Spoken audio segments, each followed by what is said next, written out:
When I was a little girl, my mother used to tell me something she believed with all her heart. She would smooth the wrinkles from my dress before church, gently tuck a loose strand of hair behind my ear, and whisper, "Dorothy, a good woman never asks for too much. She makes life easier for everyone else." At the time, those words sounded beautiful. They felt like wisdom passed down through generations. I carried them with me through childhood, through marriage, through motherhood, and into old age, without ever questioning whether they were true. Now I am 91 years old, and if there is one lesson I wish every woman and every man could learn before it is too late, it is this: never make yourself smaller just to make someone else comfortable. For most of my life, I believed my value came from how little space I occupied. I wasn't loud. I rarely disagreed with anyone. If someone interrupted me, I stopped talking. If someone wanted the last piece of cake, I smiled and said I wasn't hungry. If the family wanted to spend Christmas somewhere I didn't enjoy, I nodded and packed my suitcase without complaint. It became so natural that I didn't even notice I was disappearing. People praised me for it. "You're so easygoing. You're such a wonderful wife. You never cause trouble." Every compliment felt like proof that I was doing life correctly. But no one noticed what those compliments were slowly costing me. The quieter I became, the harder it was to remember what I actually wanted. There was a time when I dreamed of becoming a schoolteacher. I loved books. I loved helping younger children learn to read. I imagined standing in front of a classroom with chalk on my fingers and stories filling the room. But when I married Robert at 22, his job required us to move frequently. He told me it would be difficult for me to build a career. "It'll only be for a few years," he said. A few years became 10. 10 became 20.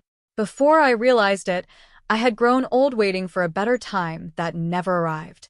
Do I blame Robert? No. He wasn't cruel. He simply assumed his dreams mattered more than mine because I never suggested otherwise. How could he know what I wanted when I had spent years pretending I wanted exactly what he wanted? That was my mistake. One afternoon, when I was about 45, a neighbor named Vera invited me over for tea. Vera fascinated everyone in our neighborhood. She laughed loudly. She wore bright scarves instead of dull colors. She wasn't afraid to disagree with people, yet somehow everyone respected her. As we sat in her sunny kitchen, she asked me a question no one had ever asked before. "Dorothy," she smiled, "what do you do just for yourself?" I laughed because I thought she was joking. "For myself," I repeated. "Yes." I couldn't answer. I could list everything I did for my husband, my children, my church, and my neighbors. I could tell her everyone's favorite meals, birthdays, allergies, and habits. But when it came to myself, there was only silence. That silence frightened me. I went home that evening and stood in front of the bathroom mirror for a very long time. Looking back at me wasn't just a tired woman with gray hair beginning to appear around her temples. It was someone who had become invisible to herself. The strange thing is that disappearing doesn't happen all at once. It happens one tiny compromise at a time. You don't buy the dress you love because someone else says it's too colorful.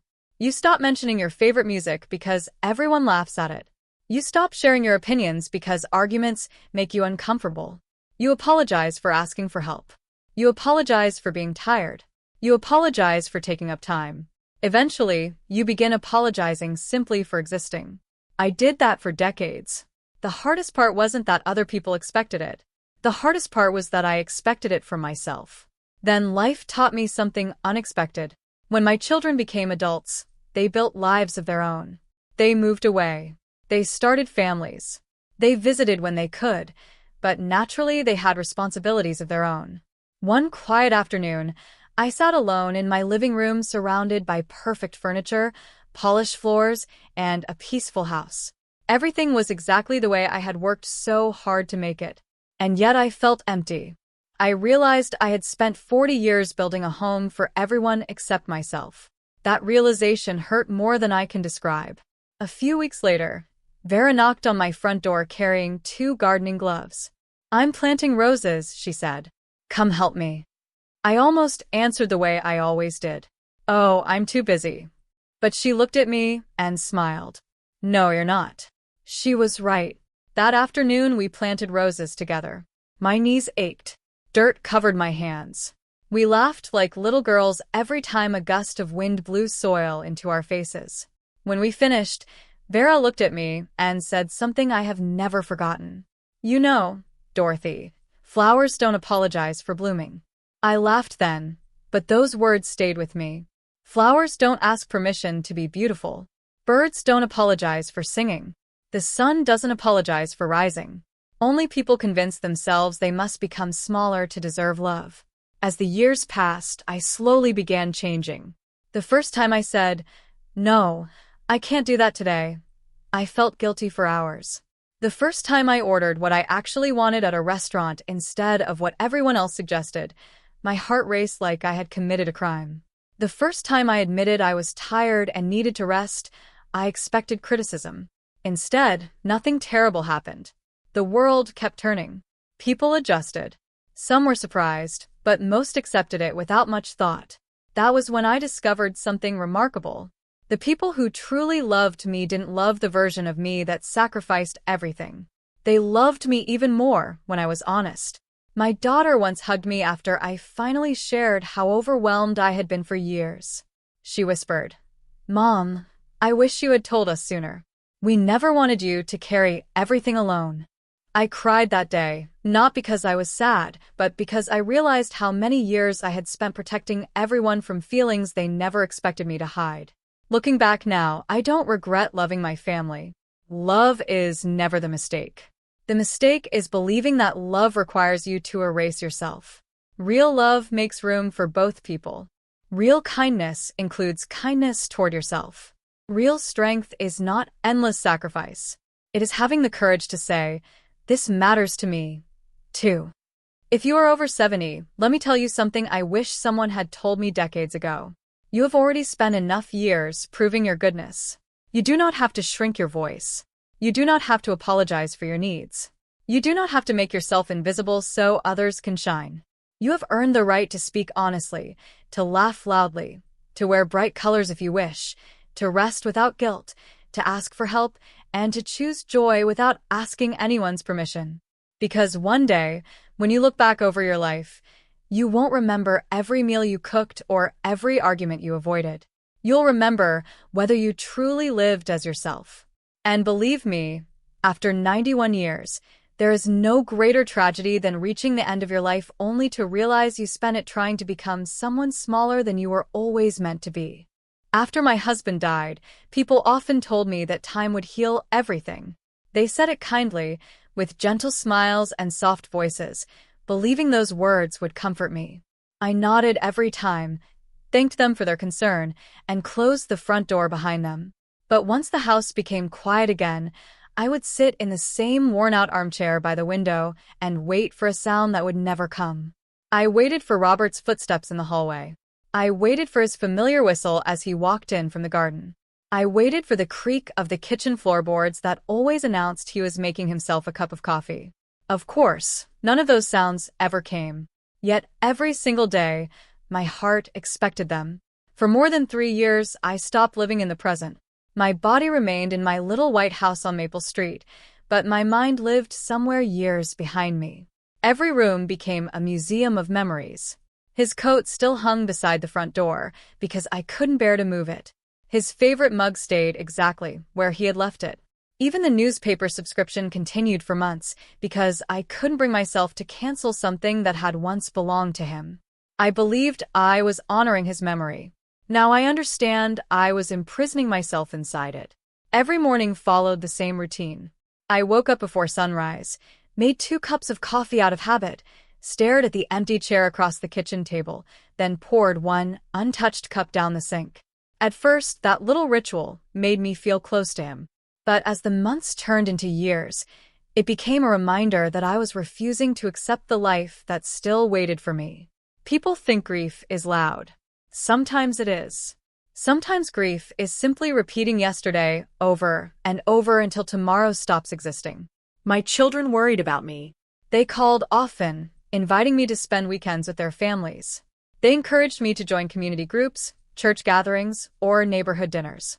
Every invitation received the same polite answer. Maybe next time. There are too many memories here. I'm not ready. The truth was, I didn't want a next time. Deep inside, I believed that moving forward meant leaving Robert behind. If I laughed again, would that mean I loved him less? If I enjoyed a sunny afternoon or planted flowers in the garden, would I be betraying the years we spent together? That thought kept me trapped. One rainy afternoon, my granddaughter Emily came to visit. She was only 10 years old then, with bright eyes that always seemed full of questions adults had forgotten to ask. She wandered through the house, looking carefully at the old photographs lining the shelves. There were pictures from our wedding, family vacations, Christmas mornings, and birthdays. Robert smiled from every frame. Emily picked up one photograph of her grandfather holding a fishing pole beside a lake. "He looks happy," she said. "He was," I answered quietly.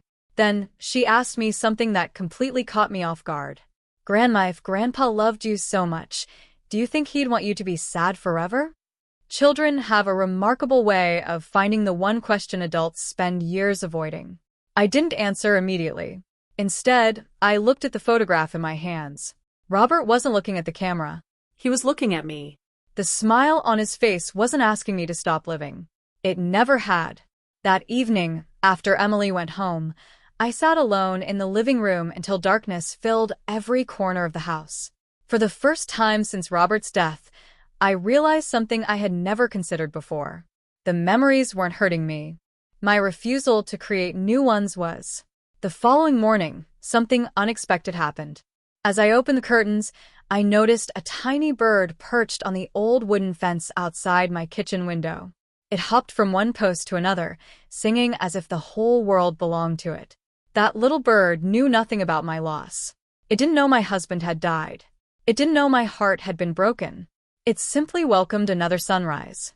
I stood there watching it for several minutes. Then a strange thought entered my mind. Nature never asks yesterday for permission to become today. The seasons don't remain in winter because autumn was beautiful. Trees don't refuse to grow new leaves because the old ones have fallen. The river doesn't stop flowing because it misses the water that passed through it yesterday. Only human beings cling so tightly to yesterday that we forget today is quietly slipping away. That realization didn't erase my grief. Grief doesn't disappear because of one meaningful morning, but it changed the direction of my life. Instead of spending every afternoon looking through old photo albums, I walked outside. The roses Robert had planted years earlier had become tangled with weeds. Normally, I would have seen that as another reminder of everything I had lost. This time, I picked up a pair of gardening gloves. For hours, I trimmed branches, pulled weeds, watered dry soil, and spoke to the flowers as though Robert could somehow hear me. Oddly enough, I felt closer to him than I had in years. Not because I was mourning him, because I was continuing the life we had built together. Slowly, I began saying yes to invitations. I attended my church's weekly luncheon. I joined a small book club at the public library. I even signed up for an art class despite insisting for decades that I couldn't paint. Was I good? Absolutely not. My first painting looked more like spilled soup than a landscape. The instructor smiled kindly and told me that everyone starts somewhere. For the first time in years, I laughed at myself instead of crying over what I had lost. One afternoon after class, another widow named Margaret sat beside me. She quietly confessed that she hadn't laughed in almost 5 years. "I felt guilty," she admitted. I reached across the table and held her hand. "I know exactly what you mean." Then I told her something I had only recently learned myself. Our loved ones gave us memories so we could carry them forward, not so we could live inside them forever. She cried. So did I. Not tears of despair, tears of understanding. Now, at 91 years old, I still miss Robert every single day. Some mornings I still expect to hear his footsteps. Some songs still bring tears to my eyes. Some anniversaries still leave an ache in my heart that words cannot fully describe. Missing someone never truly ends, but neither should living. I've learned that love doesn't stay alive because we remain unhappy. Love stays alive through kindness, gratitude, laughter, and the courage to keep embracing each new day. If you have spent months, or perhaps years, looking backward, let me tell you something from the deepest part of my heart. Treasure your memories. Speak their names. Tell their stories. Keep their photographs where they make you smile. But don't build your home inside yesterday. Visit the past whenever you need to. Just don't unpack your suitcase there. Because life, no matter your age, is always waiting quietly outside your front door. And sometimes, all it takes to notice it again is the song of a tiny bird greeting a brand new morning. For most of my life, I believed that needing help was a sign of weakness. I was raised in a generation that admired people who could carry every burden without complaining. We were taught to solve our own problems, wipe away our own tears, and never become someone else's responsibility. It sounded noble, and for many years I wore that belief like a badge of honor. I told myself that as long as I could stand on my own 2 feet, I would never have to depend on anyone. Looking back now at 91 years old, I realize that I misunderstood what true strength really is. Strength is not refusing every helping hand. Strength is knowing when to reach for one. When I was younger, I was the person everyone called. If a neighbor was sick, I brought soup. If someone needed a ride to the doctor's office, I drove them there. When my grandchildren were born, I spent countless nights rocking babies to sleep so their exhausted parents could rest. I loved being needed. It gave me purpose, and I never expected anything in return. The strange thing about always being the helper is that you slowly forget how to become the one who needs help. You become so accustomed to saying, "Don't worry, I'll take care of it," that those words become part of your identity. After a while, you don't even know how to say, "I can't do this alone." That was exactly what happened to me. At 83, I had a bad fall while carrying a basket of laundry down the basement stairs. Fortunately, I didn't break any bones, but I injured my hip badly enough that I spent several days in the hospital. My daughter stayed with me during the first week after I came home. She cooked meals, helped me get dressed, and made sure I took my medication on time.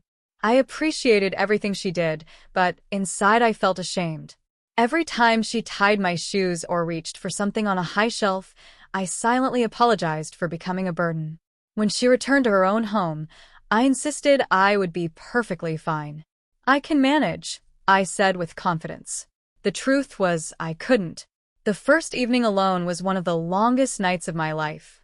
Something as simple as making a pot of tea became an exhausting task. Walking from the living room to the kitchen left my hip aching. I dropped a spoon onto the floor and stood there staring at it for several minutes because I wasn't sure I could bend down safely to pick it up. That tiny silver spoon brought tears to my eyes. Not because of the spoon. Because for the first time in my life, I had to admit that I wasn't as independent as I wanted to believe. For nearly an hour, I argued with myself. "I'll be fine tomorrow. I don't need to bother anyone. Everyone has their own life." Those thoughts sounded responsible, but they were really fear wearing a respectable disguise. Finally, I picked up the telephone. My finger hovered over the number of my neighbor, Diane. We had lived across the street from each other for almost 20 years. She often told me, "If you ever need anything, just call." I had always smiled politely. I never imagined I actually would. When Diane answered, I almost hung up. Instead, I whispered, "Would you mind coming over for a few minutes?" She didn't ask a dozen questions. She didn't sigh with inconvenience. She simply said, "I'll be there in 5. True to her word, she knocked on my door before the kettle had even finished boiling. She walked inside carrying a small container of homemade oatmeal cookies. "I thought tea tastes better with these," she said with a smile. That evening she didn't clean my house. She didn't lecture me about being more careful. She didn't make me feel helpless. She simply sat across from me, poured 2 cups of tea, and talked about ordinary things. The weather, the flowers blooming in her garden, a funny television show. For the first time since my accident, I didn't feel like an old woman who had lost her independence. I felt like a friend. There is an enormous difference between receiving pity and receiving companionship. Pity reminds you of what you've lost. Companionship reminds you of what you still have. After Diane left that evening, I realized something that changed my understanding of aging forever. For decades, I had allowed other people the privilege of helping them. Why had I never allowed anyone the same privilege with me? The following week, my grandson came over to mow the lawn. As he pushed the mower back and forth across the yard, I instinctively reached for my purse. "How much do I owe you?" I asked. He looked at me with surprise. "Grandma," he laughed, "I'm not doing this for money. But you're giving up your Saturday." He shrugged. "You gave up thousands of Saturdays for Mom when she was little. I think I can spare one." His words settled quietly in my heart. Love keeps no score. Somewhere along the way, I had convinced myself that relationships worked like bank accounts. If someone did something kind for me, I believed I immediately owed them something in return. But families don't measure affection that way. Neither do true friends. Over the next few months, I slowly became more comfortable accepting small acts of kindness. A neighbor carried my groceries inside. A church friend drove me to an appointment when my hip was bothering me. My granddaughter helped organize old family photographs. Every single time, I discovered something surprising. People were happy to help, not because they felt obligated, because helping someone they cared about brought them joy. One afternoon, I apologized to Diane for calling her so often.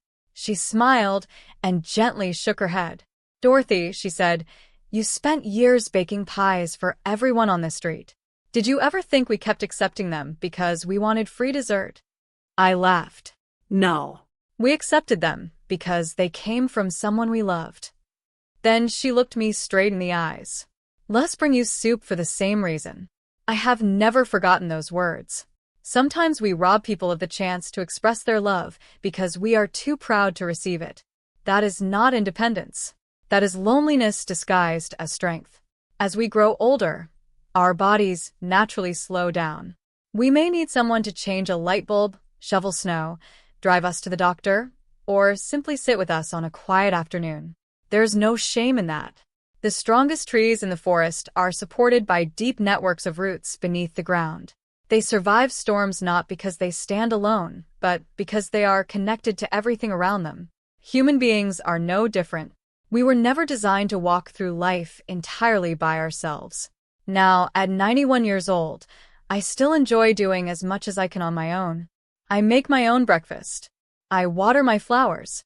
I fold my laundry even if it takes a little longer than it once did. Independence is still valuable. But I no longer confuse independence with isolation. If my granddaughter offers to carry my shopping bags, I let her. If a neighbor invites me for dinner, I gladly accept. If I need someone to replace a heavy box in the attic, I ask. Not because I am weak. Because I have finally learned that allowing others to help is another way of allowing them to love. So if you are growing older and find yourself struggling to do everything alone, please remember this lesson that took me more than 90 years to understand. You do not become a burden simply because you need a helping hand. Every one of us spends part of our lives giving and another part receiving. That is not failure. That is how love has always worked. And perhaps one of the greatest gifts we can offer another human being is not only our willingness to help, but also our courage to accept that help with gratitude, grace, and an open heart.